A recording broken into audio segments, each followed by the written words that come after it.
Rural Texas, 1979. Sheriff Dentler, James Galen, arrives at the scene of a horrific crime. There is a corpse covered up in the front of the house, and blood splattered all over the front porch.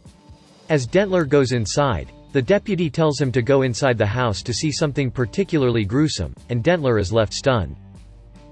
One day earlier, aspiring starlet Maxine Minks, Mia Goth, is getting ready to go down to Houston, Texas to shoot a porno film titled, The Farmer's Daughter. Her boyfriend, executive producer Wayne, Martin Henderson, brings her along with the rest of the crew, writer, director R.J. Owen Campbell, his girlfriend and sound operator Lorraine, Jenna Ortega, and actors, couple Bobby Lynn, Brittany Snow, and Jackson, Scott Muscuddy. Wayne refers to Lorraine as Church Mouse, because he sees her as more prudish than the others, and Bobby Lynn and Jackson make out on the way there. The crew arrives at the farmhouse where they are set to shoot the film. Wayne goes to talk to the elderly owner, Howard, Stephen Ewer, who greets him with a rifle pointed at him. Wayne has to remind Howard that they spoke the other night about renting his place out, but once Howard notices the rest of the crew, he makes it clear that he does not like or trust any of them. While Maxine gets out of the van, she notices Howard's wife Pearl, also Mia Goth in a dual role, watching her from the window. Before filming begins, Maxine meets Pearl, who appears to try and make a pass at her. Pearl talks about her age and laments how she and Howard have not been intimate for a while. The crew gathers in the farmhouse, where the first scene has Jackson and Bobby Lynn have sex. The premise of the film being that Jackson's car broke down and he comes upon Bobby Lynn's house and propositions him before they film their scene. The next scene has Maxine playing the younger sister who also has sex with Jackson.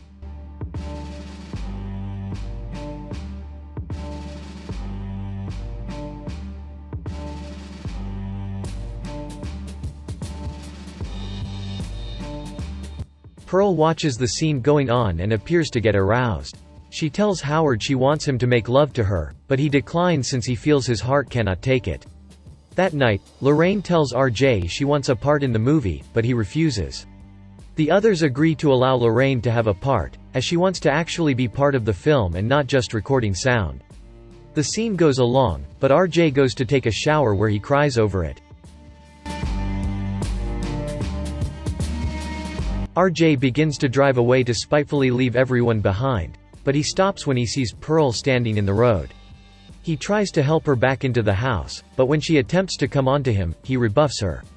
RJ continues to try to help, but Pearl stabs him in the neck and then repeatedly stabs him until he is dead, spraying the headlights with blood.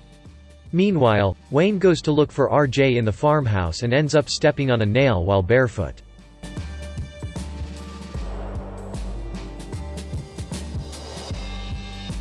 He then hears something and looks through a hole in the wall, and Pearl impales him through the eye with a pitchfork, killing him.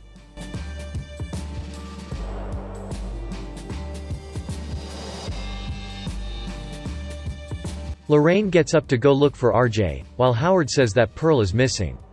Lorraine goes into their house to look but ends up getting locked in the cellar by Howard. As she wanders, she turns around to find a man's nude corpse hanging. She screams and begins trying to break out.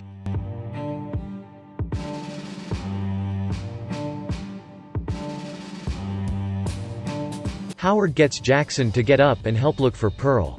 They walk by the lake, where Jackson sees a car underwater.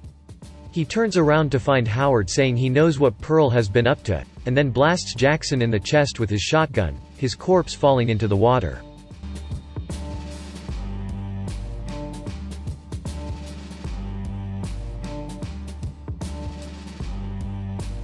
Pearl climbs into bed with Maxine, touching her back and leaving RJ's blood on her. Maxine turns around and sees Pearl, causing her to scream. Bobby Lynn overhears and tries to help Maxine.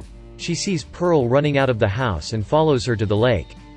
Bobby Lynn tries to help Pearl back into the house, but Pearl calls her a whore and then pushes her into the lake, where she is eaten by an alligator. Lorraine gets an axe and tries to break through the door to escape, but she is caught by Howard, who slams her fingers with his own axe and severs one of them. Maxine hides in the couple's room under their bed when they come in. They talk about the murders, and Howard finally obliges Pearl and has sex with her. Maxine sneaks out and tries to go to the van, only to find the keys missing, but she sees RJ's corpse. She grabs Wayne's gun from the glove compartment.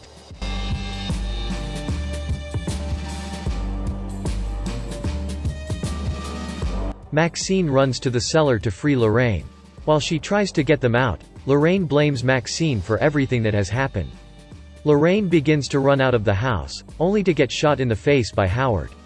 As he tries to drag her body inside, Lorraine lets out a dying cough, which startles Howard and causes him to suffer a fatal heart attack. Maxine gets the van keys and aims her gun at Pearl as the TV plays a video of a preacher, with Maxine saying, "I will have the life I deserve," just as the preacher does. Unfortunately, Maxine finds that the gun is unloaded. Pearl fires the shotgun at Maxine and misses, and the recoil is strong enough to blast her out of the house where she breaks her hip. Pearl asks for Maxine's help, and she refuses. Maxine gets into the van as Pearl calls her a whore, and Maxine runs over Pearl's head twice, causing it to burst. The following day, Sheriff Dentler and the other officers arrive. The video of the preacher keeps playing, and it is revealed that Maxine is his daughter, and he is searching for her. The deputy finds the camera used to film the porno. When he asks Dentler what he thinks is on it, he replies, "A goddamn fucked up horror show." The end credits feature a trailer for an upcoming prequel film called Pearl.